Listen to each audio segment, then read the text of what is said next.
ناظرین و سامعین، امید ہے آپ خیریت سے ہوں گے۔ ہمارے ملک میں ایک اور ایشو بڑا ہائی لائٹڈ ہے آج کل، اور وہ ایشو ہے وقف املاک بورڈ ایکٹ 2020۔ اچھا، اس میں کیا ہے جی؟ اس میں یہ ہے کہ کوئی بھی شخص، کوئی بھی ٹرسٹ، کوئی بھی پارٹی، کوئی بھی انجمن، کوئی بھی آرگنائزیشن اور کوئی بھی پرائیویٹ NGO، وہ اس ملک میں حکومت کی اور حکومتی مشینری کی بالخصوص جیسے کمشنر ہے، ڈپٹی کمشنر ہے، اسسٹنٹ کمشنر ہے، ان کی اپروول کے بغیر مسجد اور مدرسے کو اور کسی بھی فلاحی کام کے لیے کوئی زمین عطیہ نہیں کر سکتی۔ تو اس میں کیا برا ہے؟ کوئی پوچھے ان سے۔ آج اس پہ ایک واویلا بن گیا۔ میں نے اس دن ایک ویڈیو دیکھ رہا تھا، اس میں وہ کہتے ہیں جی کہ اس سے تو اسلام کے خلاف دشمنی کا اظہار ہو رہا ہے۔ مدارس اور مساجد کے خلاف ایک کمپین چل پڑی ہے کہ جی خبردار خبردار یہ زمین مسجد کو نہ دینا، خبردار یہ زمین مدرسے کو نہ دینا ورنہ تمہیں اریسٹ کر لیں گے۔ تو بھائی یہ غلط کر رہے ہیں وہ۔ اب میرا یہ سوال ہے اپنے دیکھنے والوں سے، وہ اپنے ارد گرد نظر دوڑائیں کہ ایک جامع مسجد ایک علاقے میں بنی ہوتی ہے آلریڈی، اہل علاقہ نے بنائی ہے، 50 سال پرانی ہو سکتی ہے، 30 سال 40 سال پرانی وہ مسجد ہو سکتی ہے۔ پھر ہم دیکھتے ہیں کہ ایک گھر کے اندر ڈبل سٹوری گھر تھا، وہ توڑا جاتا ہے ایک دن اور اس کے اندر ایک مسجد کھڑی کر دی جاتی ہے راتوں رات، اور کہتے ہیں جی یہ بھی ایک مسجد ہے۔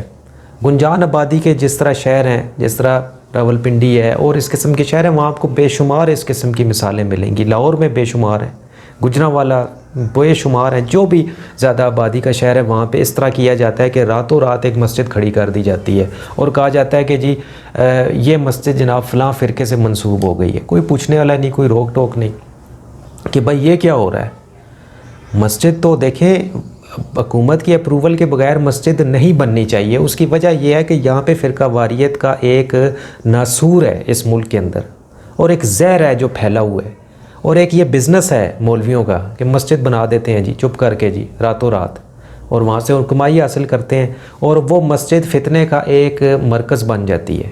ایسی مساجد جو راتوں رات تعمیر ہوتی ہیں، جامع مسجد موجود ہے، وہ وہاں پہ ایک چھوٹی سی مسجد بنائیں گے جس کو 1.5 اینٹ کی مسجد کہا جاتا ہے، وہاں جمعہ بھی شروع ہو جائے گا، وہاں عید کی نماز بھی شروع ہو جائے گی۔ نتیجہ کیا ہوگا کہ محلے کے لوگ جو ایک فرقے کے ساتھ منسلک ہیں وہ ٹوٹ کے دوسرے فرقے میں شامل ہو جائیں گے، آدھے فرقہ واریت پھیل جائے گی، اور وہاں بیٹھ کے درس قرآن ہوگا، اور درس قرآن کے نام کے اوپر وہاں پہ دوسرے مسلک دوسرے فرقے کے خلاف بک بک کی جائے گی۔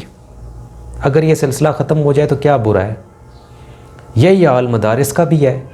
ایک گھر تھا ڈبل سٹوری، توڑا جناب راتوں رات مدرسہ کھڑا کر دیا، لو جی کوئی پوچھنے والا ہی نہیں، باہر بورڈ لگا دیا جامعہ عربیہ للبنات، ٹھیک ہے جی، وہاں پہ لوگ آنا جانا شروع ہو گئے، اندر فرقہ واریت کی تعلیم دی جا رہی ہے، کوئی پوچھنے والا نہیں، وہیں سے دہشت گرد نکل رہے ہیں، دھماکے کر رہے ہیں۔ اب چلو وہ سلسلہ ختم ہو گیا ہے، لیکن فرقہ واریت تو ختم نہیں ہوئی، اس سے تو انکار نہیں کر سکتے آپ۔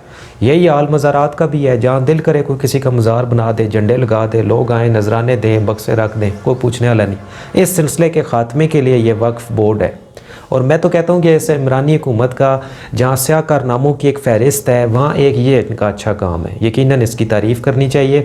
لیکن جو مولوی اور جو پروپیگیٹرز اور جو مبلغین فرقہ واریت پھیلا رہے ہیں، مخالفین کے اوپر فتویٰ بازی کر رہے ہیں، ان کی زبانیں بھی کھینچنے کی ضرورت ہے اس ایکٹ کے ساتھ ساتھ۔ اور اگر آج کی یہ ویڈیو آپ کو پسند آئی ہو تو آپ ہمارے چینل پردے والی سرکار کو ضرور لائک، شیئر اور سبسکرائب کریں، اور اس ویڈیو کو اپنے دوستوں، احباب اور اپنے متعلقین اور اقربا میں پھیلانے سے ہرگز گریز نہ کریں۔ So guys, thanks for watching this video, good bye and bye.